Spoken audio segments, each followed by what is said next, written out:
যে আমি কিন্তু বলেছি বর্তমান বাংলাদেশের পরিবেশে আপনারা কেমন আছেন। ভালো থাকা হলো দুই রকম, একটা হলো শারীরিক, একটা হলো মানসিক। একটা হলো শারীরিক আর একটা কি মানসিক। মানসিক শান্তি সহজে পাওয়া কঠিন। শরীর আমাদের অনেকের সুস্থ আছে, শরীর সুস্থ না থাকলে আমরা এখানে আসতে পারতাম না। কিন্তু মনের শান্তি এটা আল্লাহর পক্ষ থেকে একটা কঠিন নিয়ামত। আল্লাহ তাআলা পবিত্র কোরআন শরীফের মধ্যে ইরশাদ করেন, ইন্নামাল মুমিনুনা আল্লাযীনা ইযা যুকিরাল্লাহু ওয়াজিলাত কুলুবুহুম। ওই ওয়াজিলাত কুলুবুহুম শব্দের অর্থের মধ্যে অন্তরের মধ্যে তড়পড়ানি তথা শান্তির কথা তাফসিরে বলা হয়েছে। যে আল্লাহ শারীরিক সুস্থতা এবং মানসিক প্রশান্তি সহকারে আজকের এই জান্নাতের বাগানে আমাদেরকে কবুল করলেন, আমরা সে আল্লাহর উপরে খুশি না বেজার? তাহলে জবান খুলে সমস্বরে সকলে বলবো, রব্বানা লাকাল হামদ হামদান কাসীরান তাইয়িবান মুবারাকান ফীহি। আমরা প্রশংসা করলাম কার? কেন করলাম? এমনি এমনি? চারিদিকে এখন মোটামুটি দুর্গা পূজার একটা উৎসব শুরু হচ্ছে, ঠিক কিনা বলেন? দুর্গা পূজা কারা করবে? হিন্দুরা করবে, আর আপনারা পাহারা দেবেন নাকি? কি পরিবেশ! ওরা পূজা করবে আর ওদের মূর্তি আমাদেরকে পাহারা দেওয়া লাগবে, ঠিক?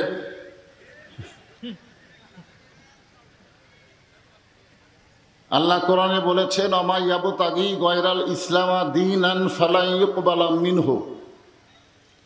ইসলাম ছাড়া অন্য কোনো জীবন ব্যবস্থাকেও যদি গ্রহণ করে, আল্লাহ বলেছেন কখনোই তা কবুল করা হবে না। আল্লাহর কাছে একমাত্র পছন্দনীয় ধর্মের নাম কি? ইন্নাদ দীনা ইনদাল্লাহিল ইসলাম। আল্লাহ দয়া করে রহম করে সেই মুসলমানের ঘরে মুসলমান হিসাবে কবুল করেছেন, এজন্য খুশি না বেজার? আল্লাহ কিন্তু বলেছেন, লা তামুতুন্না ইল্লা ওয়া আনতুম মুসলিমুন, মুসলমান না হয়ে মরো না। তার মানে মুসলমানের ঘরে জন্ম নিলেই মুসলমান হয়ে মরা যাবে না। এ কারণেই কিন্তু আল্লাহ বলেছেন, মুসলমান না হয়ে মৃত্যুবরণ করো না।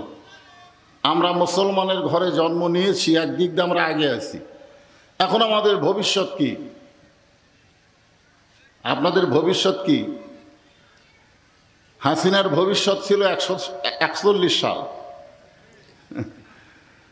হাসিনার গ্রুপের ভবিষ্যৎ কি ছিল? 41 সাল। আপনাদের ভবিষ্যৎ কি?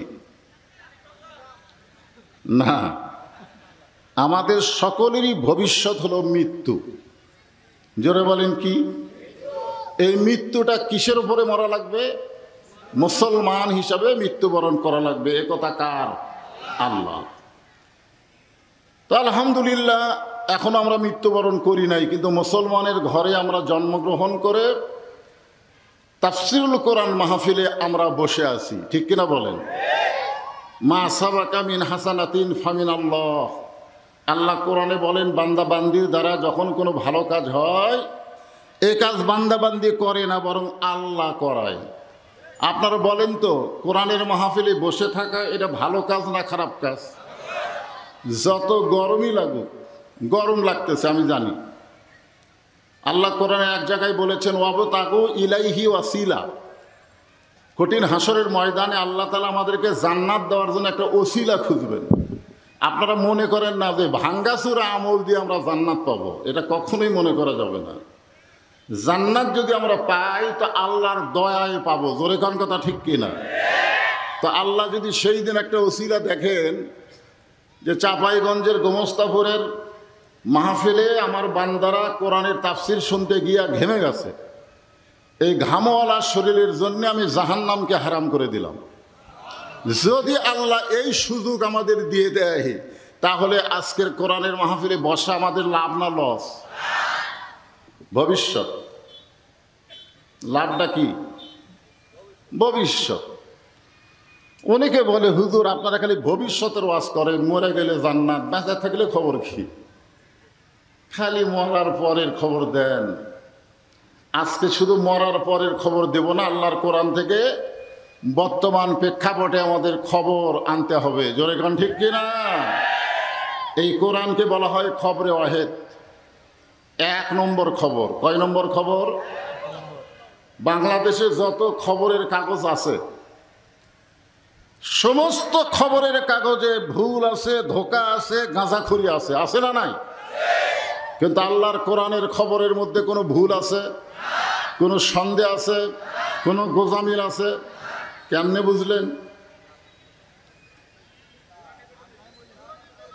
এই কোরআনে বলা আছে, মাশাআল্লাহ। এই বলা কথাটা আপনারা বিশ্বাস করছেন, ঠিক না? যার জন্যই তো আপনারা স্লোগান দিলেন, আল কোরআনের আলো কুটিয়ে জ্বালাবে। হ্যাঁ, কেন দিলেন?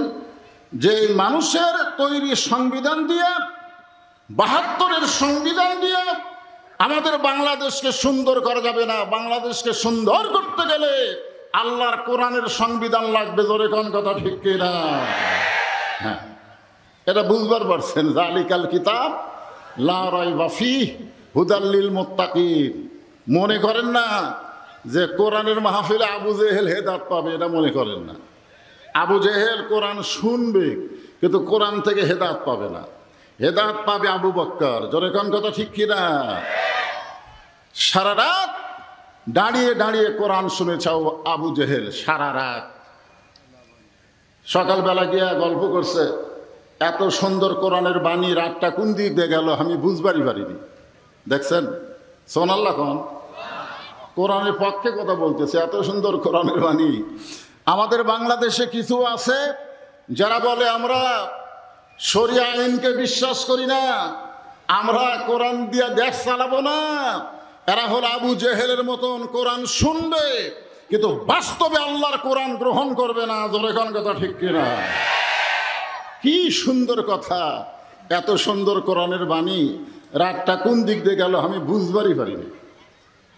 তা আবু সুফিয়ান বলতেছে, নেতা, যেই কোরআন শুনতে রাত কোন দিক দিয়ে যায় বোঝা যায় না, সেই কোরআন ধরলে অসুবিধা কি? ধরলে, শুনলেই যদি এত মজা হয়। এই যে আজকে আপনারা শুনবার রয়েছেন, অনেকে আমার সঙ্গে দেখা করে বললেন, হুজুর আপনার ওয়াজ আমরা অনেক আগে থেকে শুনি, কিন্তু আপনাকে আজকে প্রথম দেখতেছি। হ্যাঁ, তো আবু জেহেলের মতো শুনলে হবে কি? কারণ শুনলে হবে?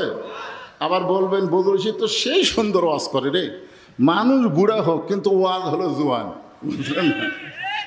তো এখন সেরকম তো আবু জেহেলও বলতেছে, এত সুন্দর কোরআনের বাণী, রাতটা কোন দিক দিয়ে গেল আমি বুঝবারই পারিনি। আবু সুফিয়ান বলতেছে, নেতা, যেই কোরআন শুনতে রাত কোন দিক দিয়ে যায় বোঝা যায় না, সেই কোরআন ধরলে অসুবিধা কি? ধরলে ঠেলা আছে? এখানে এমন অনেকগুলো মানুষ আছে যাদেরকে যদি কোরআন বলা হয় ধরো তো, তখন চিন্তা করবে কোরআন ধরার মতন পরিবেশ তো আমার শরীরের মধ্যে নাই। দেখেন, আপনার এমন একটা শরীর, যেই শরীর দিয়ে কোরআন ধরবারই পারবেন না, কারণ লা ইয়ামাসসুহু ইল্লাল মুতাহহারুন। ততক্ষণ পর্যন্ত তুমি কোরআন স্পর্শই করতে পারবে না যতক্ষণ তুমি পবিত্র না হবা। যেই কোরআন ধরতে গেলে পবিত্র হতে হয়, সেই কোরআন যদি বাংলার মুসলমান গ্রহণ করে, তাদেরকে আর পিছন দিকে তাকাতে হবে না, তর করে রাফা'না লাকা যিকরাক, আল্লাহ কবুল করে নিবে। জোরে বলেন কথা ঠিক কিনা? আসুন আমরা আল্লাহ শুকর আদায় করি যে আল্লাহ ভাগ্য গুণে আমাদেরকে এমন একটা নবী দিয়েছেন, তিনি শুধু নবী না, তিনি হলেন নেতা। তিনি শুধু কি না? নবী না, তিনি কি? নেতা। আবু জেহেল বলতেছে, আবু সুফিয়ান, এই কোরআনকে যদি আমরা ধরি, এই কোরআনকে যদি আমরা গ্রহণ করি, তাহলে আমাদের ভুয়া নেতৃত্ব চলবি না। একটা ডাইরেক্ট কথা।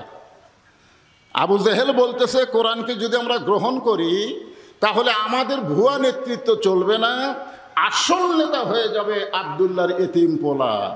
আমার নেতা তোমার নেতা। হ্যাঁ, আমরা কাউকে নেতা হিসেবে মানি না, একজনকে মানি, যিনি আমাদের নবী, যিনি কি নিদানে আখেরাতে তরাইতে পুলসিরাতে কান্ডারি হইয়া নবী পার করিবেন সেই তরণী। লাইলাতুল মিরাজে আল্লাহ নবী যখন জান্নাতের মধ্যে প্রবেশ করলেন, নবীর সঙ্গে একজন ফেরেশতা ছিলেন। সেই ফেরেশতার নাম হলো জিবরাইল। জোরে বলেন নাম কি? আর আমাদের সঙ্গে সব সময় কয়টা ফেরেশতা থাকে? আর নবীর সঙ্গে কয়টা? একটা। আপনারা হয়তো বলবেন, হুজুর নবীর দুই কাঁধে দুটা ফেরেশতা নাই। না, নবীর কাঁধ চড়ার মতন যোগ্যতা কোনো ফেরেশতার নাই। সুবহানাল্লাহ বলেন, আরো জোরে কেন সুবহানাল্লাহ। ফেরেশতা জিবরাইল বললেন, ইয়া রাসূলুল্লাহ, আপনি যদি জান্নাত থেকে বের না হন, আল্লাহ আপনাকে জান্নাত থেকে বাইরে করে দিবার পারবে না। কারণ আমরা এমন একটা আল্লাহ পেয়েছি, লিমা তাকুলু মা লা তাফআলুন, আল্লাহ যেটা বলে সেটা করে। ঠিক কিনা বলেন? না না খালি এমনি এমনি। আল্লাহ বলেছেন, সালামুন আলাইকুম তিবতুম ফাদখুলুহা খালিদিন।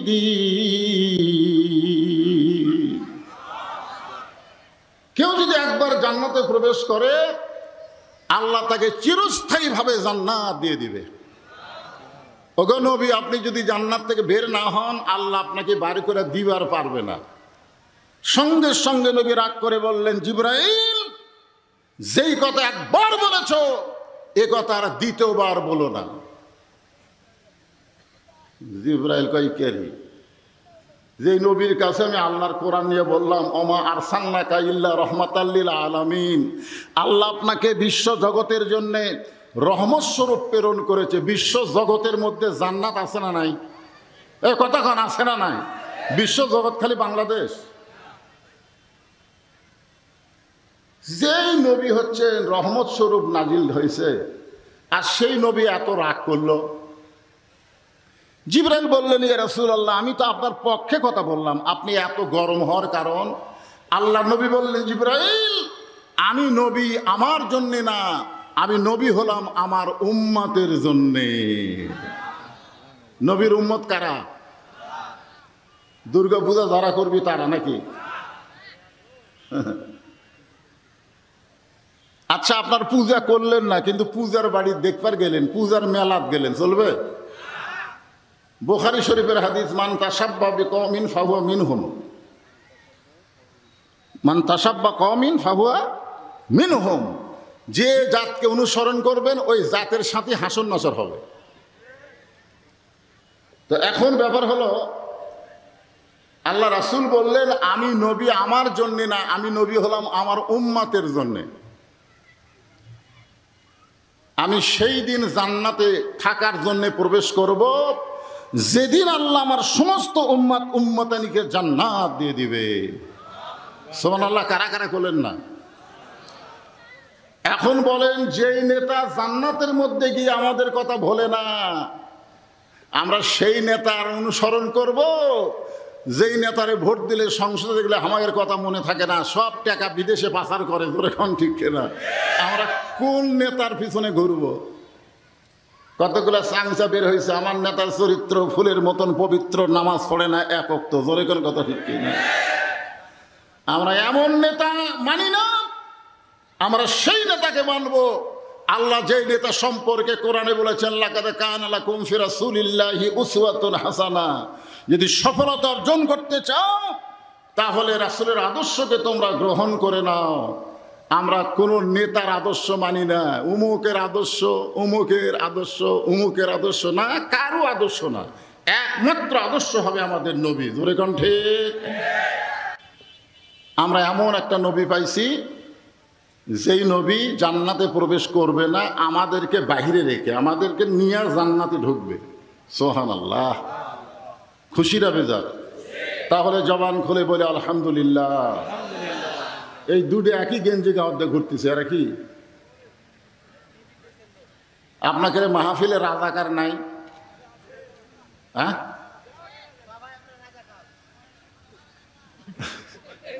রাজাকার শব্দের অর্থ হলো স্বেচ্ছাসেবক। রাজাকার শব্দের অর্থ হলো স্বেচ্ছাসেবক। জোরে গান কি? আরো জোরে গান কি?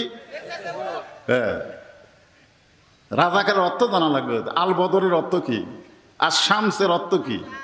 ওরা যে আমাদেরকে বলে এরা রাজাকার, আল বদর আর শাম, তার প্রত্যেকটা বেটার বাংলা অর্থ করে দেখতো কি কয়। তো রাজাকার মানে এত বিশাল একটা মাহফিল, স্বেচ্ছাসেবক থাকা দরকার। এই ছোটো ছোটো বাচ্চারা হয়তো ডিস্টার্ব করবে যখন তাফসিরের মধ্যে ঢুকে যাবে, এখনো তো ঢুকি নাই। তো আপনারা এই দিকে একটু খেয়াল করবেন। যে কোরআন থেকে আমি আপনাদের সামনে আলোচনা করব, ছোট্ট একটা সূরা, সূরা আসর। নাম কি? আসর শব্দের অর্থ হলো সময়।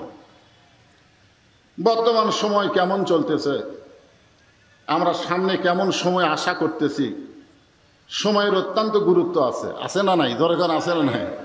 বর্তমান সময়ে একটা ছোট বাচ্চা কান্দে, দোয়া দরুদ পড়ে ফুঁক দিলে কান্না থামে না। বর্তমান সময়ে সূরা আয়াতুল কুরসি পাঠ করে পানি ফুঁক দিয়ে বাচ্চারে খাওয়ালেও বাচ্চার কান্না থামে না। এক সময় বাচ্চার মা বলতেছে এই সময়ে দোয়া দরুদ দেওয়ার কাম হবে না। বর্তমান সময়ে দোয়া দরুদ দিয়ে কাম হচ্ছে না। কয়েক মাস পরে জিজ্ঞাসা করা হলো তোমার সন্তানকে আগের মতন কান্দে? কয় না, আর কান্দে না। তো কোন দোয়ায় কাম হলো? কয়ের বাপ একটা মোবাইল কিনে দিছে, যখনই কান্দে তখনই চালু করে দিয়ে, আর কান্দে না। বর্তমান সময়ে ছোট বাচ্চার হাতে মোবাইল দেওয়া হয়েছে। জোরে কান কথা বলেন না কেন? বর্তমান সময়ে যুবকদের হাতেও মোবাইল। বর্তমান সময়ে বুড়ারাও পর্যন্ত মোবাইল নিয়ে পাগল হয়ে আছে না নাই? একই বাড়িতে তিনজনের হাতে মোবাইল, তিনজনে খালি মোবাইল নিয়ে বসে আছে। এই একটা পরিস্থিতি বর্তমান সময়ে। সময়ের শপথ করলেন আল্লাহ, কারণ সময় অত্যন্ত গুরুত্বপূর্ণ। আজ থেকে ৪৮ বছর আগে এই সময় নিয়ে আব্দুল আলিম একটা গান গাইছিল। শিল্পীর নাম কি? মিশে মায়াই বন্দি থাইকা করলাম কত খেলা, পশ্চিমে তাকায়া দেখো তোমার ডুইবা গেছে বেলা। বেলা মানে কি? অনেকে বলে না আর বেলা নাই রে, আর বেলা নাই রে, মানে আর কি নাই? আর সময় নাই। আপনারা নিজের জীবনের দিকে খেয়াল করে দেখেন। আমার জীবনের এত বছর আমি মানুষের তৈরি সংবিধান দিয়ে চললাম, আগামীতে মানুষের তৈরি সংবিধান আমরা মানব না, আল্লাহর সংবিধান আমরা গ্রহণ করবো। জোরে কোন কথা ঠিক কিনা? অত্যন্ত গুরুত্বপূর্ণ বিষয় হলো সময়। এই সময় আমাদের কাছ থেকে ফুরে যাচ্ছে, আমাদের হায়াত কমে যাচ্ছে, আমরা প্রত্যেকটা ধাপে ধাপে মৃত্যুর দিকে অগ্রসর হচ্ছি। জোরে কোন কথা ঠিক কিনা? এই জন্য আল্লাহ তাআলা সময়ের শপথ করে বললেন ইন্নাল ইনসানা লাফি খুসর। ইন্না মানে নিশ্চয়, ইনসান মানে মানুষ, লাফি মানে ভিতরে, খুসরুন মানে ক্ষতি। নিশ্চয় মানুষগুলো ক্ষতির ভিতরে। এটা একটা হলো। আচ্ছা, আল্লাহর এই কথা হলো? কথা ঠিক? আল্লাহর কথা ব্যাঠিক বলার লোক আছে? আমরা একটা গান গাবো, আদর করে মানুষ আল্লাহ বানায়া কেমনে দিবেন ক্ষতির মধ্যে ফেলিয়া। আল্লাহর যত সৃষ্টি সবচাইতে উত্তম সৃষ্টির নাম কি? আল্লাহ তাআলা মানুষের কথা বলতে গিয়া 4টা শপথ করছে, আপনারা জানেন কয়টা? 1 নম্বর হচ্ছে অত্তিন, ওয়াজাইতুন, অতুরি সিনিন, ওয়াহাজাল বালাদিল আমিন। তারপরে আল্লাহ বলতেছে লাকাদ খলাকনাল ইনসানা ফি আহসানি তাকওয়িম। সুবহানাল্লাহ। অবশ্যই মানুষকে সর্বোত্তম আকৃতি দিয়ে সৃষ্টি করা হয়েছে। আল্লাহ যে মানুষকে এত ভালোবাসেন সেই মানুষ ক্ষতির মধ্যে পড়ুক, এটা আল্লাহ চায় না। জোরে কান কথা ঠিক কিনা? আল্লাহ চায় না। এই কারণে আল্লাহ বলতেছেন নিশ্চয় মানুষগুলো ক্ষতির ভিতরে। এটা বলে আল্লাহ আমাদের ক্ষতি থেকে বাঁচানোর জন্য একটা উপায় বের করে দিচ্ছেন। ইল্লাল্লাযীনা আমানু ওয়া আমিলুস সলিহাতি ওয়া তাওয়াসাউ বিল হক ওয়াতাওয়াসাউ বিস-সাবর। এখানে 4টা বিষয় আছে। জোরে কোন কয়টা? এই খুব মনোযোগ দিয়ে শোনা লাগবে, এদিক সেদিক মন দিলে হবে না। তো আপনার তাফসির মাহফিল নাম দিয়েছেন, তাফসির শুনবার গেলে একটু মনোযোগ দেওয়া লাগবে, একটু খেয়াল করা লাগবে। আমার মা বোনেরা যারা পর্দার অন্তরে বসে আছেন, আপনারাও একটু মনোযোগ দিয়ে শোনেন। এখানে 4টা বিষয়ের মধ্যে 1 নম্বর হলো ইমান। জোরে কোন 1 নম্বর কি? ইমান। আপনারা বোঝেন ইমান কি? আমাদের গ্রামে একটা লোক আছে, নাম হলো ইমান আলী। ওর নামই ইমান আলী। এক লোকের নাম হজরত আলী, এক ওয়াক্ত নামাজ পড়ে না, নাম হজরত আলী, কিন্তু নামাজ পড়ে না। ইমান আলী আজান দিলে ঘাড়ে কাজ করেছিল ভাই। এখানে 1 নম্বর হলো ইমান। ইমান সম্পর্কে জিজ্ঞাসা করলেন সাহাবীরা, ইমান সম্পর্কে হুজুর আমাদের ভালোভাবে বলেন। আল্লাহ রাসূল বললেন, ইকরার বিল লিসান, তাসদিক বিল জানান, আমল বিল আরকান। এরই নাম হলো ইমান। জবানে বলতে হবে লা ইলাহা ইল্লাল্লাহ, শুধু জবানে বললে হবে না, তাসদিক বিল জানান, এটা কলিজার মধ্যে জায়গা দেওয়া লাগবে। কলিজার মধ্যে যখন ইমান থাকবে তখন ওই মানুষের চরিত্রটা কেমন হবে? তাসদিক বিল জানান বোঝেন? এখন এসে উকিল বলতেছে, উকিল এসে বলতেছে, স্যার আপনি যদি রাষ্ট্রপতির কাছে বাঁচার দরখাস্ত লেখেন আর রাষ্ট্রপতি যদি আপনাকে মাফ করে দেয় তাহলে আপনার ফাঁসি কার্যকর হবে না। উকিল এসে বলতেছে, আপনি একটা কাম করেন, রাষ্ট্রপতির কাছে একটা দরখাস্ত লেখেন, রাষ্ট্রপতি যদি আপনার দরখাস্ত মঞ্জুর করে তাহলে আপনার আর ফাঁসি কার্যকর হবে না। ইমানদার মুচকি মুচকি হাসে। উকিল বলে, হাসেন কেন? বলে, হাসার কারণ হলো আমার জীবনে 3টা রাষ্ট্রপতিকে আমি ক্ষমতা থাকা অবস্থায় মরা দেখছি। যে রাষ্ট্রপতির কাছে আমাকে বাঁচার দরখাস্ত লিখতে বলতেছ, এইরকম 3টা রাষ্ট্রপতিকে ক্ষমতা থাকতে আমি মরা দেখছি। এই 3টাই হলো রহমান। জোরে কান 3টা কি? একটা হলো বঙ্গবন্ধু শেখ মুজিবুর, একটা হলো জিয়াউর, একটা হলো জিল্লুর। এই 3টা রহমান ক্ষমতার থাকা অবস্থায় মারা গেছে। যে সমস্ত রাষ্ট্রপতি ক্ষমতার থাকা অবস্থায় নিজেই মারা যায়, কোনো ইমানদার কোনোদিন তাদের কাছে প্রাণ ভিক্ষা চাবে না। জোরে কান ঠিক কিনা? উকিল বলতেছে, এই গোয়ারকির কারণে আপনার ফাঁসি হবে। ইমানদার মুচকে মুচকে হাসে আর বলে, আমার ফাঁসি হবে কিন্তু আমার মৃত্যু হবে না। উকিল বলে, স্যার আপনি কি পাগল হয়ে গেলেন? আপনার ফাঁসি হবে কিন্তু আপনার মৃত্যু হবে না। সঙ্গে সঙ্গে তাসদিক বিল জানান, কলিজার মধ্যে যারা ইমান, আল্লাহর কোরআন থেকে তেলাওয়াত করেন, ওয়ালা তাকুলু লিমান ইউকতালু ফি সাবিলিল্লাহি আমওয়াতুন বাল আহইয়াউ ওয়ালাকিন লা তাশউরুন। আল্লাহ রাস্তায় যাদেরকে হত্যা করা হয়, আল্লাহ বলেছেন তাদেরকে তোমরা মৃত্যু বলো না। আমি আল্লাহ বলতেছি তারা অমর, তারা জীবিত। ওয়ালাকিন লা তাশউরুন, তোমাদের সাধারণ মাথা দিয়ে এটা তোমরা বুঝতে পারবা না। আপনারা বলেন তো, বাংলাদেশের ইসলামী আন্দোলনের আমিরদেরকে, নেতাদেরকে এরকম অন্যায়ভাবে ফাঁসির কাস্টে নিয়ে গেছে, তারা ফাঁসির মঞ্চে চলে গেছে, তারা কখনোই মাপ চাই নাই, প্রাণ ভিক্ষা চাই নাই। কারণ তাসদিক বিল জানান, কলিজার মধ্যে যখন ঈমান থাকে তখন তাদের কাছে দুনিয়ার থেকে আল্লাহর রাস্তায় যাওয়াকে তারা বেশি পছন্দ করে। ধরে কোন কথা ঠিক কিনা? আবু সাইদের কলিজার মধ্যে ঈমান ছিল বলে বুলেটের সামনে 2 হাত বাড়াইয়া দিছে। ধরে কোন কথা ঠিক কিনা? মার মার। কারণ বাতিলের সঙ্গে আপোষ করে বেঁচে থাকার চাইতে ইমানের সাথে মরা অনেক ভালো। জোরে কোন কথা ঠিক কিনা? আবু সাইদ জীবন দিয়েছে দেখেই তো ইয়ামিন মুগ্ধরা জীবন দিল। প্রায় 2000 যুবক ছাত্র জনতা জীবন দেওয়ার কারণে হাসিনার মতন পাওয়ার, যে বলতো 41 সাল এই দেশ আমার বাপের দেশ আমার, আর থাকতে পারলো না, পালায়া চলে গেল। জোরে কোন কথা ঠিক কিনা? চিন্তা করছেন? এই জন্য তাসদিক বিল জানান, মুখে মুখে লা ইলাহা ইল্লাল্লাহ এর হাকি হিন্দুরা মারবার পারবে। জোরে কোন কথা ঠিক কিনা? লা ইলাহা ইল্লাল্লাহ, লা ইলাহা ইল্লাল্লাহ পারবি না? এখনকার ছেলেরা কি বুঝবা? যুদ্ধের সময় আমার এলাকার হিন্দুরা পর্যন্ত কলিমার জিকির করছে 9 মাস। আমরা যা জিকির করছি আমাদের চাইতে ওরাই বেশি করছে।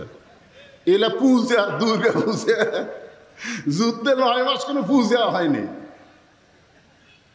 খালি আর্মি দেখলি লা ইলাহা ইল্লাল্লাহ, লা ইলাহা ইল্লাল্লাহ, তখন আর্মিরা বলতো বিলকুল ঠিক হয়, ঠিক হয়। এক হিন্দু মুরব্বী আমাকে বলছে, বাবা মুসলমানের কলমার দাম আছে। তা আমি কইলাম, আপনি হিন্দু হয়ে মুসলমানের কলমার দাম কেমনে বুঝলেন? বলে, যুদ্ধের সময় বুঝেছি। এই কলমা মুখে থাকার কারণে আর্মির গুলির থেকে বাঁচা গেছি। আমি কইলাম, দাদা শুধু জবানে কলেমা থাকার কারণে যদি আর্মির গুলি থেকে বাঁচেন, এই কলেমা যদি কলিজার মধ্যে জায়গা দিবার পারেন, তাহলে জাহান্নাম থেকে আল্লাহ বাঁচায় দিবে। জোরে কণ্ঠে তাসদিক বিল জেনান। এই তাসদিক বিল জেনান অর্জন করতে গেলে এই বর্তমান সমাজ দিয়ে কাম হবে না, এই সমাজকে পরিবর্তন করা লাগবে। জোরে কণ্ঠে হ্যাঁ। এরপরে আল্লাহ বললেন, হাদিসের শেষে বলা হয়েছে আমল বিল আরকান, আমল করতে হবে ঈমান অনুযায়ী, ঈমান অনুযায়ী আমল করতে হবে। ঈমান অনুযায়ী যদি আমল করতে চাই, 1 নম্বর আমলের নাম হলো নামাজ। জোরে বলেন, নাম কি? সবাই বলতেছেন না? তার মানে এখানে অনেকে আছে মাগরিব এসা পড়েননি নাকি? ওয়াজ দেওয়া হবে না তো? আমাদের মতন বক্তারা ওয়াজ করতে করতে মরে যাবি, কিন্তু বাংলাদেশের যুবকেরা, বাংলাদেশের মানুষেরা নামাজি হবে না। কারণ নামাজ ওয়াজ দেওয়া হয় না। নামাজ নবী পাইছে নবুয়তের 10ম বৎসরে, মেরাজ হয়েছে নবুয়তের কত বৎসরে? 10ম বৎসর। ধরে কত বছর? 10ম বৎসরে মেরাজ হয়েছে। তখন আল্লাহ 5 ওয়াক্ত নামাজ দিছে। নবী নামাজ নিয়ে দুনিয়াতে আসলেন। নামাজের যত আয়াত কোরআনে আছে, প্রত্যেকটা আয়াত হচ্ছে ও আকিমুস সালাত, ও আকিমুস সালাত, নামাজ কায়েম করো।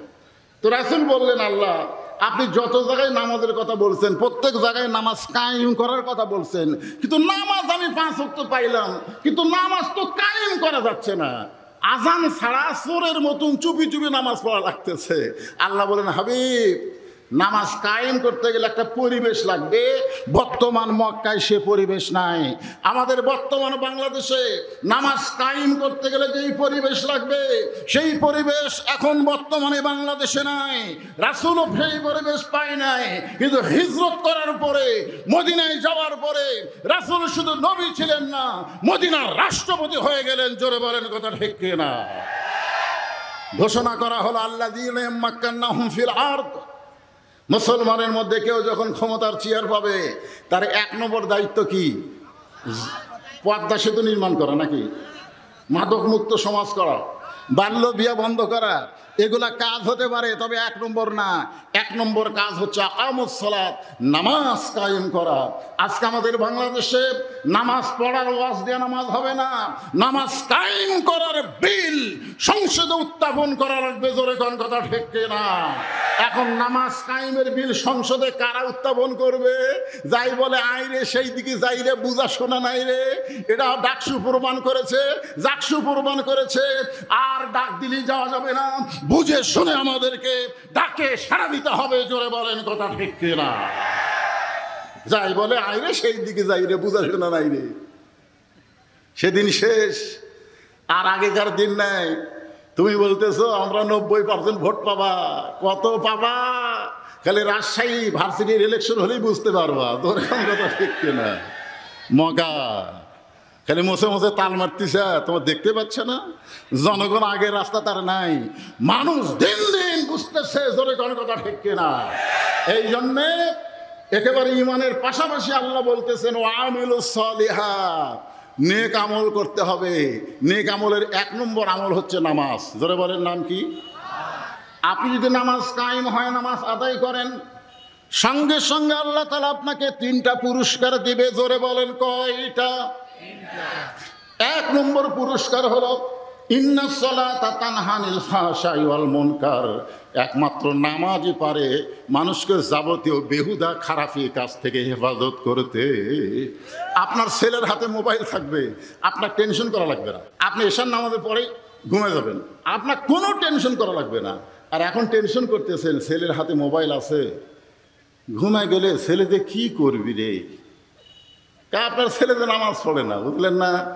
নামাজ যদি ধরে তাহলে মোবাইলের ভালো ভালো ভিডিও দেখবে, অশ্লীল ভিডিও আসতেই ইমান বলে দিলে তোর বাপ মা ঘুমায় গেলে কি হবে, কেউ না ঘুমাইলে কেউ না দেখলেও আল্লাহ দেখতেছে। জোরে কোন কথা ঠিক কেনা কথা বলে? ফালিয়াবুদু রাব্ব হাযাল বাইত, ওই ঘরের মালিকের যদি তোমরা গোলামি করো, নামাজ পড়ো, সঙ্গে সঙ্গে তোমাদেরকে দুইটা পুরস্কার দেওয়া হবে। আল্লাযীনা আত'আমাহুম মিন জু'ইন ওয়া আমানাহুম মিন খাউফ, তোমাদের রিজিকের কোনো পেরেশানি থাকবে না, আর ভারত আমেরিকার ভয় করা লাগবে না। যাবতীয় ভয় থেকে আল্লাহ পুরাপুরি নামাজীদেরকে নিরাপত্তা দিয়ে দিবে। জোরে বলেন কথা ঠিক কিনা? জোরে বলেন। আফগানিস্তান যখন ইমারত বা খেলাফত কায়েম করলো, তখন আমেরিকা, ভারত, রাশিয়ারা বললো কয়দিন টুপিওয়ালা মোল্লারা কয়দিন দেশ চালাবে। এখন দেখতেছে আমেরিকাও লাগতেছে না, রাশিয়াও লাগতেছে না, কোনো দেশ লাগতেছে না, আল্লাহর আসমান থেকে অবারিত রিজিক আল্লাহ তাআলা আফগানিস্তানে পাঠাই দিচ্ছে। জোরে বলেন কথা ঠিক কিনা? হ্যাঁ, আল্লাহ বলতেছে না আল্লাযীনা আত'আমাহুম মিন জু', তোমাদের কোনো রিজিকের পেরেশানি থাকবে না, ও আমানাহুম মিন খাউফ, ওই অ্যাটম হাইড্রোজেনের ভয় করা লাগবে না। ভারতের যদি কেউ বলে আমরা ইচ্ছা করলে বাংলাদেশকে 10 মিনিটে সাইজ করব, ও ভারতের নেংটির জাতিরা, ওই কথা মুখে বলতে পারো, বুক ফুলায় বাংলাদেশের তাকায় দেখো, তোমাদের অ্যাটম বোম বাংলার জমিনে পড়তে পারে। ইব্রাহিম নবীর জন্য নমরুদের আগুন জ্বলতে পারে, কিন্তু আগুন পুড়াবার ক্ষমতা আল্লাহর হাতে। অ্যাটম বোমা ভারত তৈরি করতে পারে, কিন্তু অ্যাটম বোমা ফুটানোর ক্ষমতা আল্লাহর হাতে। সমস্ত কিছু থেকে পুরাপুরি নিরাপত্তা দিয়ে দেবে একমাত্র আল্লাহ। জোরে বলেন কথা ঠিক? মাশাআল্লাহ। তাহলে আমিলুস সালিহাত, নেক আমল যদি আমরা করতে চাই, 1 নম্বর নেক আমলের নাম হলো নামাজ। জোরে বলেন নাম কি? পুরুষের জন্য হলো নামাজ, কিন্তু নারীদের জন্য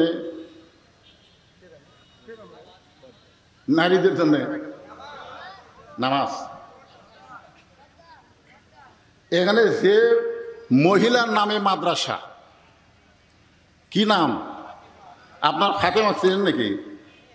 চেনেন? ফাতেমার শোনেন নি কি? মহিলাদের জন্য 1 নম্বর নেক আমলের নাম হলো পর্দা। একটা মেয়ে মানুষ নামাজ পড়ে কিন্তু পর্দা মানে না, আপনার বলেন তো ওর নামাজ দিয়ে কাম হবে? হবে? আর পর্দা এইটা হলো 1 নম্বর। যদিও মেয়েদের জন্য 4টা আমলের কথা বলা হয়েছে, খুব খেয়াল করেন, ও আমিলুস সালিহার উপর কথা বলতেছি। মেয়েদের জন্য আমল কয়টা? 4টা। যেটা আপনার বলেন 1 নম্বর নামাজ, 2 নম্বর রোজা, 3 নম্বর স্বামীর কথা মতো চলা, 4 নম্বর শরীরের হেফাজত, পর্দা করা। আল্লাহ রাসূল ফাতেমাকে কাছে ডাক দিয়ে বলেন, ফাতেমা, তোমার কি কখনো মনে হয় যে তোমার বাবা বিশ্ব নবী বলে আল্লাহ তোমাকে জান্নাত দিবে? এটা কি তোমার কখনো মনে হয়? ফাতেমা বলতেছে, বাবা আমার সবসময় মনে হয়, আমার বাবা হলেন সাইয়্যিদুল আম্বিয়া, সাইয়্যিদুল মুরসালিন, এমন একজন নবীর মেয়ে ফাতেমা, আর আল্লাহ আমাকে জান্নাত দিবে না?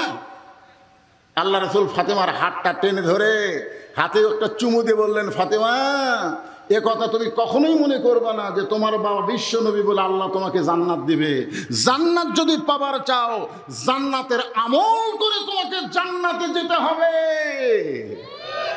জান্নাতের আমল করতে হবে। ফাতেমা চুম করে বললেন, বাবা জান্নাতের আমল কি? রাসূল বললেন, মেয়েদের জন্য খুব বেশি আমল না। 1 নম্বর নামাজ পড়বা, 2 নম্বর নামাজ কি সবসময় পড়বা? 24 ঘন্টার মধ্যে কয়বার? এই খেয়াল করেন, কয়বার?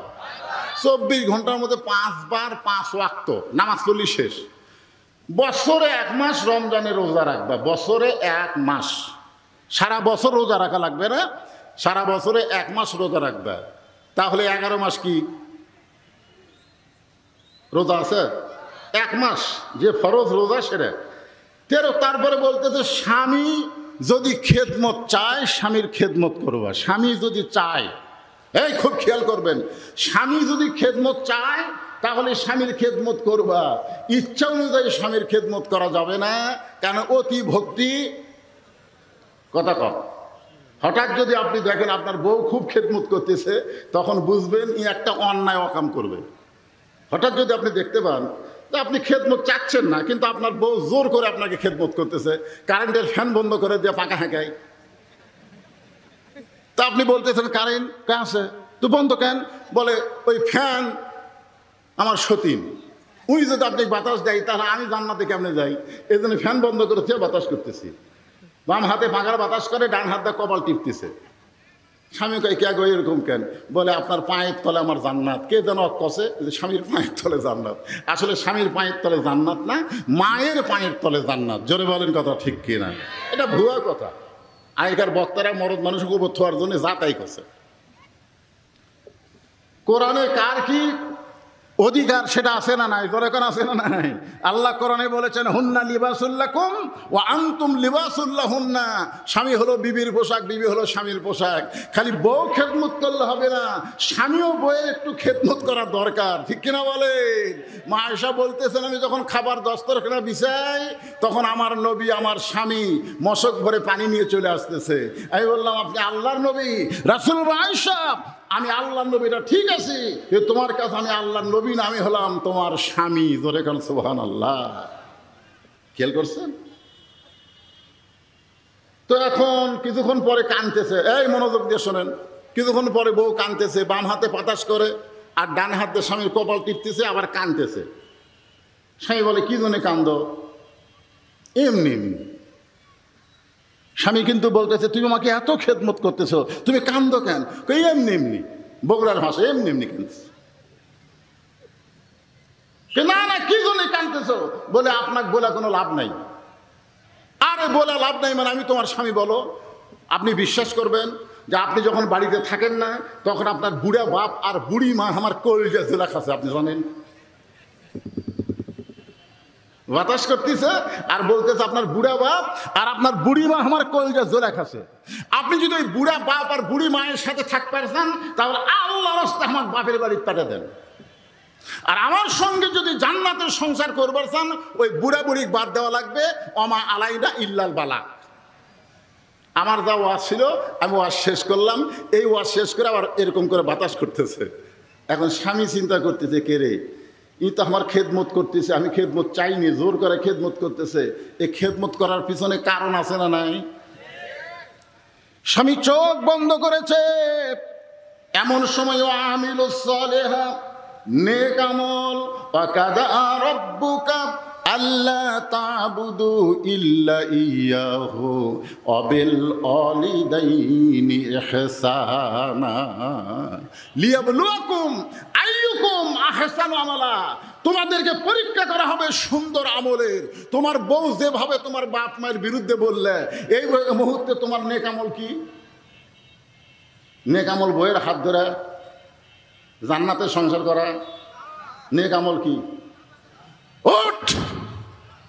বউ বলতে ওঠ! বউ কই কে রে, মরদ মানুষ এত গরম কেন?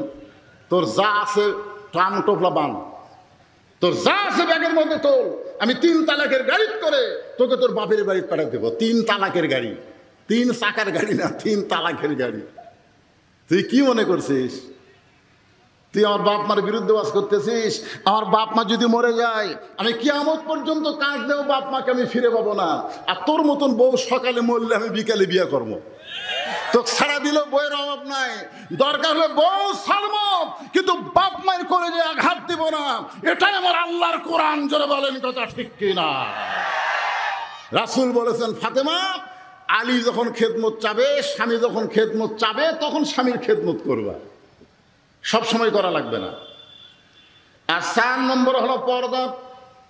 ও ফাতেমা, এই পর্দাটা তোমাকে সব সময় করা লাগবে, মাঝে মধ্যে পর্দা করলে হবে না। এটা তো রাজাকার, তাই না? স্বেচ্ছাসেবক, মাশাআল্লাহ। আজকে আপনাদের বুঝাই দিলাম। কতগুলা ফালতু লোক বলে না এই মুহূর্তে বাংলা স্যার কি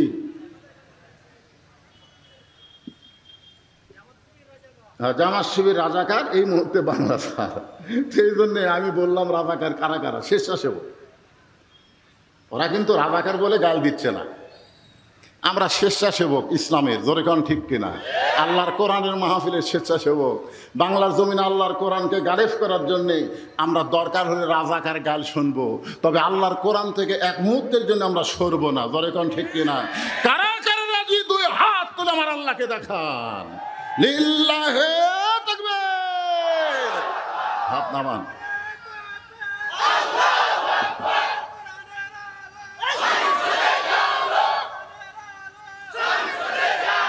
লিল্লাহে তাকবীর। আল্লাহ রাসূল বললেন, ফাতেমা অকরনা ফি বুয়ুতিকুন্না ওয়ালা তাবাররাজনা তাবাররুজাল জাহিলিয়াতিল উলা। এখন আপনারা বলেন, পর্দা কি সব সময় না মাঝে মাঝে? নামাজ কি সব সময় না মাঝে মাঝে? এই কথা বোঝা লাগবে। নামাজ কি সব সময় না মাঝে মাঝে? রোজা কি সব সময় না বছরে এক মাস? স্বামীর খেদমত কি সব সময় না স্বামী যখন চায়? আর পর্দা ও আমিল সালেহা। আমার মায়েদের জন্য একটু বলতেছি, মায়েরা একটু মনোযোগ দিয়ে শুনবেন, কারণ মহিলা মাদ্রাসার মধ্যে ঢুকে আমার কলিজা ভরে গেছে, কলিজা ভরে গেছে। সবগুলা ফাতেমা হচ্ছে, সবগুলা ফাতেমা তৈরি হচ্ছে। সুবহানাল্লাহ কর না কেন? হ্যাঁ। তো এখন ফাতেমা বললেন, বাবা পর্দা যদি সব সময় করতে হয় তাহলে এই মুহূর্তে আপনাকে সাক্ষী রেখে আমি ফাতেমা পর্দার ভিতরে চলে গেলাম। সুবহানাল্লাহ বলতেছেন না? যেটা সব সময় করা লাগবে। এখন দাদি আর নাতনি বোঝেন না, দুইজন রাস্তা দিয়ে যাচ্ছে। দাদির বয়স হলো ৭০ বছর, দাদি বোরকা পরছে। আর নাতনির বয়স হলো ১৮ বছর, নাতনির গায়ে বোরকা নাই, একটা অন্য আছে, তাও আবার গলার মাফলা বানাচ্ছে এরকম করে। আপনারা বলেন তো, রাস্তার যে যতগুলা মানুষ, বুড়া হোক যুবক হোক, এই সমস্ত মানুষ কার দিকে তাকাবে? দাদির দিকে না নাতনির দিকে? তো সেই দাদি বোরকা পরছে আর নাতনির গায়ে বোরকা নাই। একটা বুড়া মানুষ পর্যন্ত যুবতীর দিকে তাকায়, আর সেই যুবতীর গায়ে বোরকা নাই, যে বুড়ির দিকে বুড়াও তাকায় না, সেই বুড়ি বোরকা পরছে। আমার এলাকায় মেয়ে মানুষেরা মরে গেলে 5 কাপড় দেয়। আমার এলাকার কথা বলতেছি, 5 কাপড় দিয়ে আবার খাটনিতে যখন রাশ লাগে ওই লাশটা আবার চাদর দিয়ে ঢাকে। ফেরেশতারা এসে ঘুরতেছে আর বলতেছে, আল্লাহ এই মেয়ে মানুষ যখন জীবিত ছিল গোটা পাড়ার লোক সবাই দেখছে, আর মরার পরে 5 কাপড় দিয়ে এই চাদর দিয়ে খাটনি ঢাকলো, ব্যাপার কি? আল্লাহ বলতেছে, ফেরেশতা ওই দেশের নাম বাংলাদেশ রে, ওই দেশের মেয়েরা বাঁচতে মানে না রে, মরার পরে মানে রে, মরার পরে মানে রে। মরার পরে বুড়ি হলে আপনি বলেন, রাজশাহীর লোকেরা আমের দেশের লোক, 50 বছর আমের গাছের গোড়াত কেউ যদি বেড়া দেয়, 50 বছর হলো গাছের বয়স, তার গোড়াত দিচ্ছে বেড়া। একজন জিজ্ঞাসা করে, কে রে ভাই বেড়া কেন? বলে গরু ছাগল যদি খায়। কে রে পাগলা, গরু ছাগল 50 বছর গাছের দিকে তাকাবেই না, তোরে কোন ঠিক কিনা? বেড়া যদি দিবার চাও, ওই যে লকা পাতাবার আছে ওই ছোট গাছে বেড়া দাও। পর্দা যদি করবার চাও, বুড়ি মানুষ পর্দা করা লাগবে না, কারণ বুড়ির দিকে বুড়াও তাকায় না। পর্দা করতে হবে যুবতী অবস্থায়। জোরে বলেন কথা ঠিক কিনা? আমার মায়েরা একটু মনোযোগ দিবেন। সঙ্গে সঙ্গে ফাতেমা পর্দার মধ্যে ঢুকে গেলেন। একদিন গভীর রাত্রে ফাতেমা হযরত আলীকে বুকের মধ্যে জাপটে ধরে কপালে একটা চুমা দিলেন। সুবহানাল্লাহ বলেন। বউ যদি স্বামীকে বুকের মধ্যে নিয়ে কপালে চুমা দেয়, স্বামী তখন কি করবি? মুখ গোমটা করে বসে থাকবি নাকি? আপনারা হয়তো, আমি এই ওয়াজ করার পরে একজন পাগলা আমাকে মোবাইল করে বলতেছে, হুজুর আপনিও কি আপনার বউ চুমা দেন? কি কথা! নবী আমার বসে আছে, ঘরের দরজা খুলে নবী দেখেন, আল্লাহর নবী। ইতিমধ্যে মা আয়েশা ঘরের মধ্যে ঢুকছে। আল্লাহ রাসূল আজ থেকে উঠে গিয়ে দরজা বন্ধ করে দিলেন। যেই দরজা বন্ধ করে দিয়েছে, উম্মাহাতুল মুমিনিন মা আয়েশা থরথর করে কাঁপতেছে। রাসূল বলে, আয়েশা কাঁপতেছে কেন? বলে, হুজুর আপনার জুতার পরশে আল্লাহর আরশ ধন্য হয়ে গেছে, আমি শুনছি। আর সেই নবীর ঘরে আমি যদি কোনো বেয়াদবি হয়, আল্লাহ রাসূল বললেন, একজন নবীর জুতার পরশে আল্লাহর আরশ ধন্য হয়েছে, একজন নবীর। আয়েশা বলে, হুজুর একজন নবী মানে সেটা কোন নবী? আপনি তো সেই নবী। বলে, আমি সেই নবী ছিলাম রে যতক্ষণ দরজা খোলা ছিল, কিন্তু যেই দরজা বন্ধ হয়েছে আমি আর নবী নাই। আয়েশা বলে, তাহলে আপনি কি? বলে, আমি স্বামী, তুমি আমার বিবি, এখন নবীগিরি চলবি? আপনার বলেন যত বড় আমি বক্তা হই, আমি যখন ওয়াজ করে বাড়ি যাই কি আমার বইয়ের ঘরে ঢুকে আমি হুজুরগিরি করি? আল্লাহর নবী বললেন এখন আমি নবী নাই, আমি হলাম স্বামী আর তুমি আমার বিবি। নবী দুইখানা হাত বাড়ায় দিলেন, সঙ্গে সঙ্গে মা আয়েশা দৌড়ে এসে নবীর বুকের মধ্যে মাথা ঢুকাইলেন। আল্লাহ রাসূল আস্তে করে আয়েশার চুলের মধ্যে একটা চুমা দিয়া ডান হাতখানা দিয়ে বুকের মধ্যে একটা চাপ দিলেন। যেই বুকের মধ্যে চাপ দিলেন সঙ্গে সঙ্গে আল্লাহ বলে, জিবরাইল যা আমার নবীর কাছে যাও আল্লাহর কোরআন নিয়ে। ফেরেশতা জিবরাইল বলতেছে, ইয়া রাসূলুল্লাহ আমি তো আপনার কোরআন নিয়ে নবীর কাছে বারবার যাই, কিন্তু আজ কেমন করে বলার কারণ কি? আল্লাহ বলে, জিবরাইল আমার নবী ঘরের মধ্যে এমন একটা আমল করতেছে যে আমলের কারণে আমি আল্লাহর আরশ পর্যন্ত খুশি হয়ে গেছে। আপনার বলেন তো নবী ঘরের মধ্যে কি আমল করতেছে? আপনার খালি নামাজ পড়েন আর দোয়া করেন আল্লাহ জান্নাতে যেন হুর পাই, জান্নাতে যেন হুর পাই। বউ যদি বলে আমার স্বামী ভালো মানুষ না, আপনি জান্নাতে তো যাবার পারবেন না। জান্নাতে যাবার গেলে বইয়ের সার্টিফিকেট লাগবে। জোরে কারণ ঠিক কথা বলেন না কেন? কথা বলেন। ও হুর লিবি হুর, অথই সোজা। দেখেন ফেরেশতা জিবরাইল এসে বাহির থেকে সালাম দিয়েছে, আসসালামু আলাইকা ইয়া রাসূলুল্লাহ।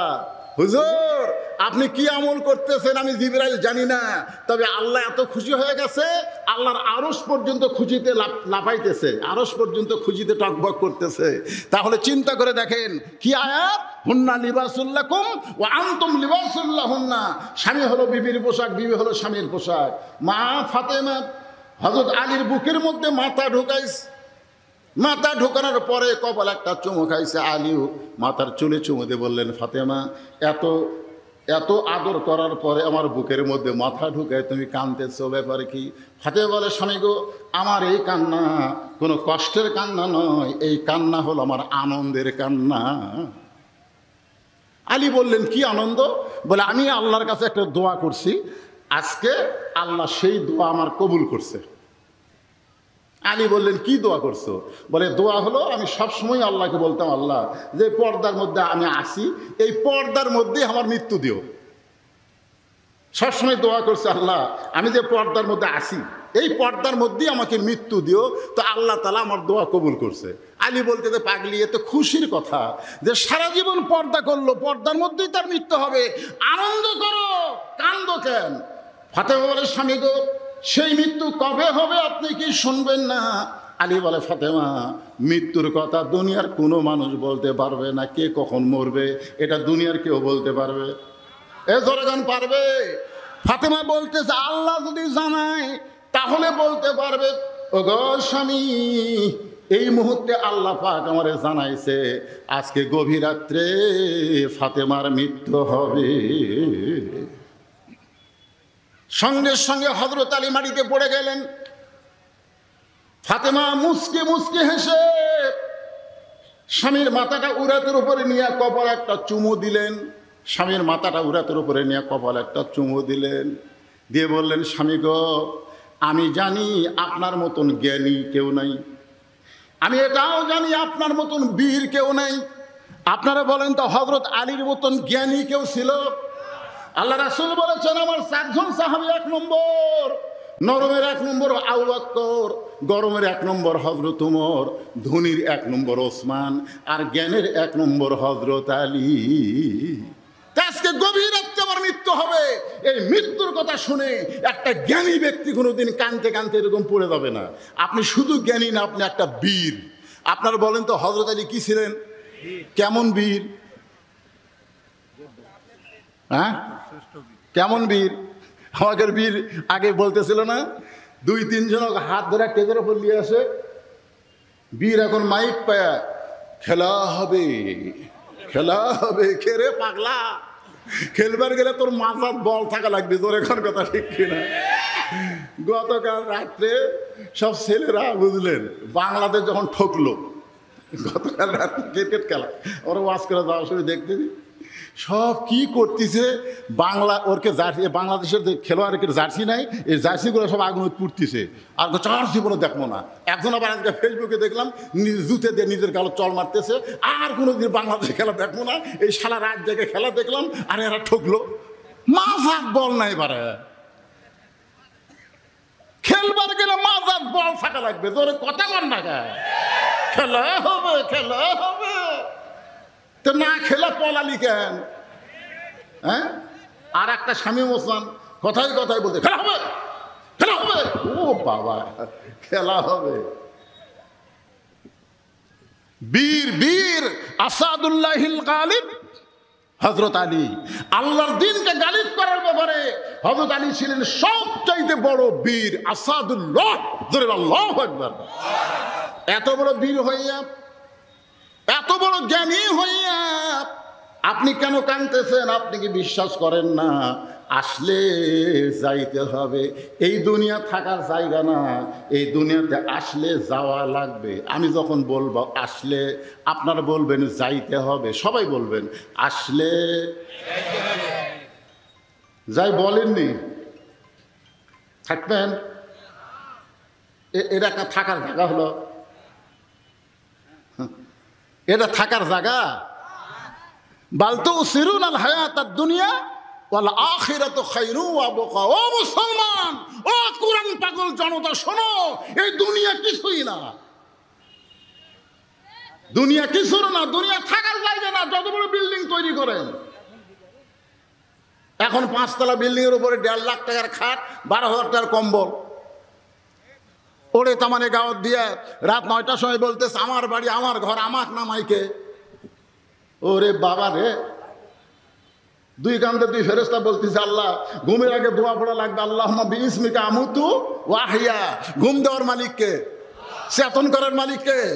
আপনারা তো ঘুমায় যান ফেসবুক দেখতে দেখতে, আপনাকে যদি আল্লাহ চেতন না করে, আপনার কোনো শক্তি নাই যে আপনি চেতন হতে পারবেন।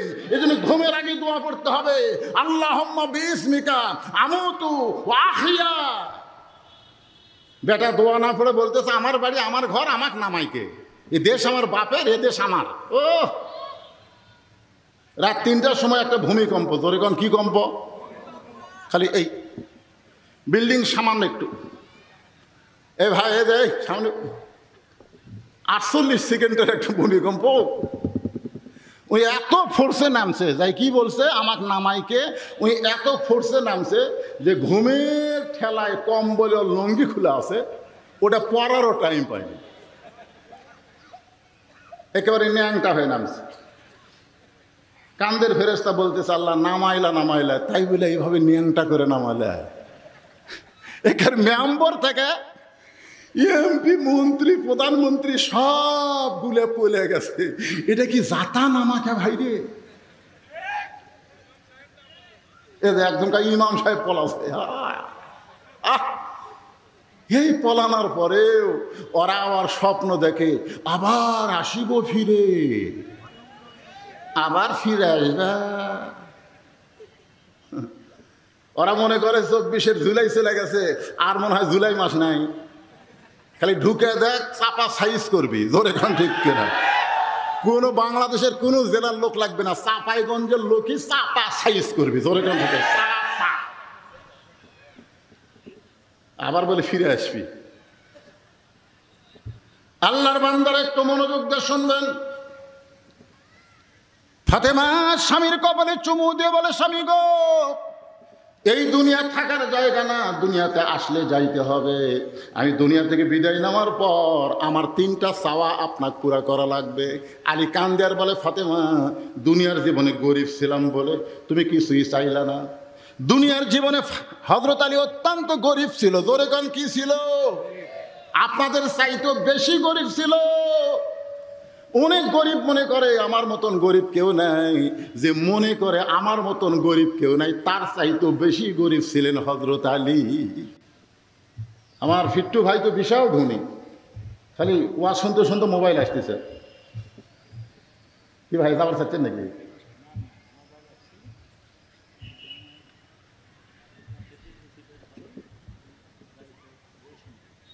আচ্ছা আচ্ছা ঠিক আছে। আরে বাবা কয়া লাগবে, আমি বুড়া বক্তা লোক। এই ইয়ং বক্তা করে অনেক কিছু খেয়াল করে দেওয়া লাগে, আমাকে খেয়াল করে দেওয়া লাগবে। আমি আপনাকে এই গরমের মধ্যে বসা দেখেই তো আমার কলজা ভরে গেছে। দুই একজন ওঠা বসা করতেছে, আবার বসতেছে, থাক অসুবিধা নেই। তো কি কথা বলতেছিলাম একটু মনে করেন। ওয়ামিলুস সালিহাত, নেক আমল করতে হবে। ওয়াতাওয়াসাউ বিল হক, হক কথা বলতে হবে। ওয়াতাওয়াসাউ বিস সবর, এখনো হক কথার ওয়াজ আমি শুরু করি নাই। সবাই গরমের মধ্যে আরো গরম হওয়া লাগবে, ধরে কোন ঠিক কিনা?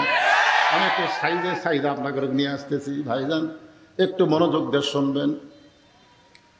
হযরত আলী এত গরিব ছিলেন, একদিন গভীর রাত্রে হযরত আলী চেতন পায়ে দেখে ফাতেমা নাই। গভীর রাত্রে হযরত আলী চেতন পায়ে দেখে ফাতেমা নাই। ঘরের পাশে হাসান হোসেন ঘুম পাড়তেছে, কিন্তু বউ নাই। আপনি যত বড়ই হুজুর হন, ঘুমোর থেকে উঠে যদি বউ না দেখেন তাহলে আপনার কি মনে হবে? হয়তো পেশাব করবার গেছে, না হয় 2 নম্বর করতে গেছে, কিন্তু না পেশাবখানা পায়খানা কোনো জায়গায় ফাতেমা নাই। আলীর চিন্তা হয়ে গেল এই গভীর রাত্রে ফাতেমা তাহলে কোথায়? দৌড়ে গিয়া বাড়ির দরজা থেকে তাকায় দেখে কালো চাদর ফাতেমা এরকম মাথার উপরে দিয়ে খুব জোরে জোরে জোরে জোরে হাঁটতেছে। হযরত আলীর চিন্তা হয়ে গেল এই গভীর রাত্রে এত জোরে ফাতেমা কোথায় যায়? আমি স্বামীকে পর্যন্ত বলার দরকার পড়ে নাই, আমি একটু নির্জনে ফাতেমার যাওয়াটা পরখ করতে চাই। ফাতেমা জোরে জোরে যাচ্ছে, হযরত আলী নিরাপদ দূরত্ব বজায় রেখে পিছনে পিছনে হাঁটতেছে। এক সময় ফাতেমা আল্লাহর নবী যেই ঘরে ঘুমায় ওই ঘরের জানলার পাশে দাঁড়ায় গেছে। আলী একটু দূর থেকে খেয়াল করে কান ফালাইছে, দেখি আমার বিরুদ্ধে হয়তো কিছু কথা তার বাপের কাছে বলবার আছে। যে স্বামী ঠিক মতো সংসার করতে পারে না তার ভিতরে বহু সন্দেহ থাকে, জোরে কোন কথা ঠিক কিনা? একটু দূর থেকে হযরত আলী শুনতে পাই ফাতেমা ডাকতেছে, বাবা আজকে যদি আমার মা খাদিজা জীবিত থাকতো তাহলে আজকে আপনার কাছে আমার আশা লাগতো না। কারণ ফাতেমার মা খাদিজা গোটা পৃথিবীর মধ্যে শ্রেষ্ঠ ধনবতী রমণী, জোরে কোন মারহাবা। তুই আমুয়া ধনী না। ফাতেমা গরিব হয়েছে, গরিব আলীর সঙ্গে বিয়ে বসার পর এখন বলতেছে, বাবা আমার মা যদি আজকে জীবিত থাকতো আমি গভীর রাত্রে আপনার কাছে আসতাম না। বড় বিপদে পড়ে আপনার কাছে আইছি, বাবা মেহেরবানি করে একটু দরজা খুলে দেন। সঙ্গে সঙ্গে আল্লাহ নবী দরজা খুলে দেয়। ফাতেমা ঘরের মধ্যে ঢোকার সঙ্গে সঙ্গে রাসূল বলতে, ফাতেমা তুই একা কেন ঘরের মধ্যে আসলি? আমার আলীকেও ঘরের মধ্যে নিয়ে আয়। আলী দূর থেকে চমকে উঠছে, কে আমি যে ফাতেমার পিছনে পিছনে আইছি, এটাকে আল্লাহ নবী জানে নাকি? আল্লাহ নবী সব সময় নবী না, তিনি একজন বাবা। আর বাবা হিসাবে বিবাহ দেওয়া মেয়েটা যখন বাবার কাছে আসবে গভীর রাত্রে একা একা, তখন বাবা হিসাবে বলা দরকার তুই একা কেন আইলি, জামাই কোথায়, বলার দরকার আছে না নাই? এ কারণে আল্লাহ রাসূল বলেছেন তুই কেন একা আইলি মা, আমার আলী কোথায়? ফাতেমা বলতেছে আপনার জামাই আলী ঘুম পাড়তেছে, আমার হাসান হোসেন ঘুম পাড়তেছে। ওরা যখন অঘরে নিদ্রায় আমি তখন চোরের মতন চুপি চুপি আপনার কাছে আইসি, বাবা মেহেরবানি করে একটু বাতি জ্বলান। রাসূল বলে বাতি জ্বলান লাগবে না, তুই কি বলবি বলে তাড়াতাড়ি তুই এখান থেকে চলে যা। ফাতেমা বলতেছে বাবা সারা জীবন বলেছি কিন্তু বলে কাম হয় নাই, আজকে একটু আপনাকে দেখাবার চাই। রাসূল যখন ঘরে বাতি জ্বলাইছে সঙ্গে সঙ্গে ফাতেমা 2টা হাত বাবার দিকে বাড়ায় দেয়। রাসূল তাকায় দেখে হাতের তালু আছে কিন্তু তালুর উপরে কোনো চামড়া নাই, 2টা হাত গোস্তের টুকরার মতন। ফাতেমা বলতেছে বাবা ওই জাতা ঘুরাইতে ঘুরাইতে হাতে ফসকা পড়ে, সেই ফসকাটা আবার আউলে গিয়া আমার হাতের গোস্ত বের হয়ে এখন জাতা ঘুরাইতে গেলে আমার রক্ত বের হয়। বাবা মাত্র 3টা দিনের জন্য আমাকে একটু খাবার দেবেন। আমার স্বামীকে আমি দেখাই নাই, আমার সন্তানকে আমি দেখাই নাই, কারণ হাসান হোসেনকে দেখাইলে ওরা কষ্ট পাবে, আমার স্বামী গরিব মানুষ মনে কষ্ট পাবে। আলী মনে মনে কয় ফাতেমা রে দুনিয়ার জীবনে গরিব ছিলাম বলে কিছুই চাইলা না, আজকে গভীর রাত্রে দুনিয়া দুনিয়া থেকে বিদায় নিবা, এই মরার সময় তুমি কি চাইবা ফাতেমা? বলে 1 নম্বর চা হলো রাতের অন্ধকারেই আমাকে দাফন করবেন। আমার 2 নম্বর চা হলো আমার জন্য কোনো জানাজা ডাইকা ব্যবস্থা করা লাগবে না। আলী বলে ফাতেমা তুমি নবীর কলিজার টুকরা, তোমার মৃত্যুর খবর শুনলে হাজার হাজার মানুষ জানাজায় হাজির হবে। ফাতেমা মুসকি মুসকি হাসের বলে হাজার হাজার মানুষ যদি মৃত্যুর পরে আমার জানাজায় হাজির হয় আমার কি লাভ হবে? হাজার হাজার মানুষ যদি বলে ফাতেমা ভালো আর আপনি যদি বলেন ফাতেমা ভালো না, ওই মানুষের দোয়া দিয়ে ফাতেমার 1 তিল পরিমাণ লাভ হবে না। আর দুনিয়ার সমস্ত মানুষ যদি বলে ফাতেমা খারাপ আর আপনি যদি বলেন আমার বউ ফাতেমা ভালো, এক স্বামীর সার্টিফিকেটে ফাতেমার জন্য আল্লাহ 8টা জান্নাতের দরজা খুলে দিল। আমার 3 নম্বর চা হলো আমার লাশটা খাটনিতে তুলবেন না, কারণ আমি ফাতেমা হিসাব করে দেখলাম মেয়ে মানুষের লাশ যিনি তিনি কান্দে নিবার পারবে না। আমার বাবা যদি আজকে দুনিয়াতে থাকতো, মরা মেয়ের লাশের খাটনি বাবা কান্দে নিবার পারতো, কিন্তু 6 মাস আগে আমার বাবা দুনিয়া থেকে বিদায় হয়ে গেছে। আমার হাসান হোসেন যদি বড় হইতো তাহলে মায়ের লাশের খাটনি কান্দে নিবার পারতো। ওগো স্বামী, আপনি যদি আমার কবর খুঁড়তে কষ্ট পান তাহলে আপনার একান্ত বন্ধু যদি কেউ থাকে দুনিয়ায় তারে একটু বলবেন সে যেন গোপনে কবর খনন করে দেয়। এই গভীর রাত্রে হযরত আলী ফাতেমাকে ঘরের মধ্যে রেখে 1 দৌড় দিলেন আপন বন্ধু আবু যার গিফারের কাছে। আবু যার গিফারের জানলার কাছে বিষাক্ত সব ফেনা তোলে যেমন ফসফসানি শব্দ হয়, এমন কান্নার শব্দে আবু যার গিফারের দরজা খুলে তাকায় দেখে জানলার পাশে হযরত আলী কাঁদতেছে। আবু যার গিফারি বলে আলী রে, জীবনে বহু যুদ্ধ তোমার সঙ্গে করতে গেলাম, কোনো যুদ্ধে তোমাকে আমি পরাজিত হয়ে কাঁদতে দেখি নাই। আজকে তোমার জীবনে এমন কি যুদ্ধ শুরু হলো, তুমি কেন পরাজিত সৈনিকের মতন আমার জানলার কাছে কাঁদতেছো? আলী বলতে আবু যার, একজন পর্দা নিশে আজকে গভীর রাত্রে মৃত্যুবরণ করবে, এই গভীর রাত্রে তাকে দাফন করা লাগবে। সে পর্দা নিশি হলো ফাতেমা, আমার ফাতেমার জন্য তোকে একটু কবর খনন করা লাগবে। আবু যার গিফারি বলে এই গভীর রাত্রে অন্ধকারে কেমনে কবর খনন করব, কেমনে কবর খনন করব? আলী বলতেছে ওই ফাতেমা আমাকে বলেছে জান্নাতুল বাকির পূর্ব কোণায় সবুজ রঙের একটা বাতি জ্বলবে, ওই বাতি বরাবর কবর খনন করতে হবে। আবু যার গিফারি কোদাল নিয়ে ওই জান্নাতুল বাকির মধ্যে গিয়ে দেখে সত্যই একটা বাতি জ্বলতেছে, যেই বাতির কোনো তার নাই, যেই বাতির কোনো সুইচ নাই, বিনা তারে বিনা সুইচ আমার আল্লাহ অটোমেটিক জ্বলায়া দিছে। তাকে দেখে আলো গোলাকার হয়ে পড়ে নাই, আলো 4 কোণে কবরের মতন পড়েছে। ওই আলোর মধ্যে আবু যার গিফারি কবর খুঁড়তে খুঁড়তে খুঁড়তে খুঁড়তে এক সময় বলে কবর রে, তুই কি জানিস রে কবর, তোর মধ্যে এমন একজন মহিষী নারীকে রাখা হবে যার বাবা হচ্ছে আল্লাহর নবী। কবর খবরদার বেয়াদবি করবি না, কবর গভীর রাত্রে কবর খনন করতেছি, তুই কি জানিস যার স্বামী হলো আসাদুল্লাহ হিল গালিব। কবর খবরদার বেয়াদবি করবি না। কবর খুঁড়তে খুঁড়তে আবার আবু যার গিফারি বলে কবর রে, যার 2টা সন্তানকে রাসূল জান্নাতের যুবকদের সর্দার ঘোষণা করেছে, খবরদার কবর বেয়াদবি করবি না। এই বলে আবার যখন কোদাল মারতে যায় সঙ্গে সঙ্গে কবরের মধ্যে থেকে আওয়াজ আসতেছে।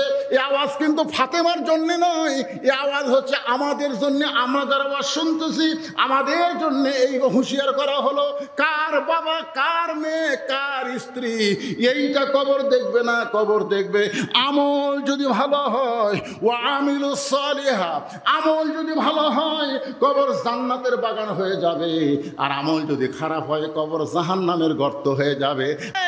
যেই ফাতেমার নামে মাদ্রাসা, সেই ফাতেমার জীবনের দিকে একটু শোনেন। নিজের গোসল নিজেই করেছে, মরার আগে গোসল করেছে, অন্য কেউ ফাতেমাকে গোসল করায়নি। খাদিজাতুল কুবরা বলে ওগো আল্লাহর নবী, আমার 4টা মেয়ে আপনার মাধ্যমেই পাইছি। 4টা মেয়ে, একটা হলো উম্মে কুলসুমা, একটা হলো জয়নাব, একটা হলো রোকেয়া, একটা হলো ফাতেমা। নবী গো, এই ফাতেমা যখন আমার পেটের মধ্যে ছিল, সন্তান পেটের মধ্যে আছে এটা অনুভব করতে পারি, কিন্তু ফাতেমার ওজন কোনোদিন আমি বুঝতে পারি নাই। ফাতেমা যখন দুনিয়াতে জন্ম নিয়েছে, ফাতেমা জন্ম নেওয়ার সময় প্রসবের যে বেদনা, সেই বেদনা থেকে আল্লাহ আমাকে মাফ করেছে। ফাতেমা যখন জন্ম নিল, আমি মা হয়ে ফাতেমার দিকে তাকায় দেখি ফাতেমা তার 2টা হাত দিয়া তার ইজ্জত পর্যন্ত ঢেকে দুনিয়াতে জন্ম নিয়েছে। সুবহানাল্লাহ বলে। সেই ফাতেমা আমার মায়েরা সেই ফাতেমার নামে মাদ্রাসা, একটু মনোযোগ দিয়ে শোনেন। গভীর রাত্রে হযরত আলী ঘরের মধ্যে ঢুকে দেখে ফাতেমা নিজে কাফনের কাপড় পরেছে, দুইটা সন্তানকে, হাসানকে ডান হাতের নিচে, হোসেনকে বাম হাতের নিচে থাপড়ায়া থাপড়ায়া দুইটা সন্তানকে ঘুমায় দিয়া ফাতেমা চিরদিনের জন্য ঘুমায় গেছে। গভীর রাত্রে হযরত আলী ফাতেমাকে কাঁধে করে নিয়ে ওই জান্নাতুল বাকির সবুজ বাতির দিকে রওনা দিলেন। আবু যর, আবু যর কোথায়, কোথায় আবু যর, কবর ছেড়ে দে। কিন্তু আবু যরকে আমার আল্লাহ তাআলা আগেই কবর থেকে খেদাই দিছে। এই কবর, এই কবর কার মা কার বাবা, এই যে মহিষী নারীর বাবাকে, মাকে, সন্তানকে, এগুলো কবর দেখবে না। আমল যদি ভালো হয় কবর জান্নাতের বাগান হবে, আমল যদি খারাপ হয় কবর জাহান্নামের গর্ত হবে। এ খবর শুনে আবু যর গেফারি আর কবরের কাছে নাই, চলে গেছে। হযরত আলী নিজেই ফাতেমাকে কবরে দাফন করলেন। একটু শর্টকাট করে বলতেছি, মনোযোগ দিয়ে শোনেন। দাফন করার পরে আল্লাহর কাছে বলতেছে, আল্লাহ দুনিয়ার জীবনে কিছুই দিবার পারি নাই, মৃত্যুর পরে তোমার কাছে এতটুকু দোয়া করি, ফাতেমাকে তুমি কবুল করে নাও। এই দোয়া করার সঙ্গে সঙ্গে তাকায় দেখে সামনে কয়েকটা পুরাতন কবর দেখা যায়। এইমাত্র ফাতেমার কবর দিছে, সেই নতুন কবর নাই, সামনে কয়েকটা পুরাতন কবর দেখা যায়। গোটা জান্নাতুল বাকি দৌড়ায় বলে ফাতেমার কবর, ফাতেমার কবর। কে যেন শব্দ করে আলীর কানে বলতেছে, আলী রে, ফাতেমা পর্দা নিশি। আল্লাহ জোহরা ডিগ্রি দিয়া ফাতেমার কবরটাকে কিয়ামত পর্যন্ত পর্দা করে দিয়েছে। আমার মায়েদের বলতেছি, মা আপনি নামাজ পড়েন, রোজা করেন, স্বামীর খেদমত করেন, কিন্তু পর্দা যদি না থাকে আপনার একটা ইবাদত আল্লাহ কবুল করবে না। ও আমিলুস সালিহাত, আপনাদের নেক আমল হলো পর্দা। ওয়াতাওয়াসাউ বিল হক, হক কথা বলতে হবে, হকের দাওয়াত দেওয়া লাগবে। কুল জাল হক ওয়া যাহাকাল বাতিল ইন্নাল বাতিলা কানা যাহুকা। আপনারা পারেন না? কুল জাল হক ওয়া যাহাকাল বাতিল ইন্নাল বাতিলা কানা। ওয়া নুনাজ্জিলু মিনাল কুরআনি মা হুয়া শিফাউ ওয়া রাহমাতুল লিল মুমিনিন। আল্লাহু আকবার। ওয়া তাওয়াসাউ বিল হক। হক মানে কি? যে হকের দাওয়াতের কথা, হকের জন্য ডাকার কথা বলতেছে। হ্যাঁ হ্যাঁ, অনেকে আমাকে বলে, হুজুর আপনারাও তো দাওয়াত দেন, আপনাকে মাঝে মধ্যে পুলিশ ধরে নিয়ে যায়, জেলত থাকেন, কখনো দাওয়াত দিবে যায় দিকে হুজুর নাই, হুজুর এখন ভিতরে তুলে থসে। আবার বাংলাদেশে এমন কিছু ইসলামী দল আছে, তারা এত গরম গরম কথা কয়, তার খুব ধরেও না, তার নামে কোনো কেসও নেই। কারণ কি? কি কোন একটা কারণ আছে না? নাই কথা বলেন না কেউ ভাই। অথবা সাওবিল হক, এ হক জিনিসটা বোঝা লাগবে তো। আজকে বাংলাদেশে অনেক আলেম, মাথায় টুপি, মুখে দাঁড়িয়ে বুজুর্গ, তার আকীদার দোহাই দিয়া বাতিলের সঙ্গে আপোষ করতেছে, আর আকীদার দোহাই দিয়া হকের দলে আসতে চাই না। জোরে বলেন কথা ঠিক কিনা? আকীদা, আকীদা, ও আকীদার মালিক তুমি নাকি? আকীদা দেখার মালিক কে? আরো জোরে বলেন। এই জন্য হক পথে চলতে গেলে দেখবেন হককে মাঝে মধ্যেই তাদের উপরে নানা ধরনের, এখন হকের উপরে ব্যাহকেরা, জামাত শিবির, রাজাকার এই মুহূর্তে বাংলা ছাড়। জোরে কোন কথা ঠিক কিনা? অন্য দলকে তো বলতেছে, কারণ কি? এরা বুঝবার পারছে হক, হক একটা বাতি, হক একটা আলো, হক হচ্ছে আল্লাহর কোরআন। অনুনাজ্জিলু মিনাল কোরআন মা হুয়া শিফাউ ওয়া রাহমাতুল লিল মুমিনিন। এই কোরআনকে মুমিনদের যাবতীয় ঔষধ হিসেবে আল্লাহ তাআলা নাজিল করেছে।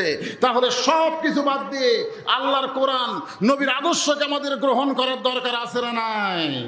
গ্রহণ করতে গিয়ে যদি মৃত্যু হয়, বেজার না খুশি? এখন এসে বলতেছে উকিল তাজুল ইসলাম নিজেই বিবৃতি দিছে যে রাত 9:30টার সময় মীর কাসেম আলীকে বলতেছে, স্যার আপনার কিন্তু আজকে রাত 12টায় ফাঁসি হবে, আজকে রাত 12টায় আপনার ফাঁসি হবে। মীর কাসেম আলী মুসকি মুসকি হাসে আর বলে, উকিল এখন কয়টা বাজে? বলে এখন তো রাত 9:30টা। আলহামদুলিল্লাহ, 2.5 ঘন্টা টাইম আছে। এখনো 2.5 ঘন্টা টাইম আছে।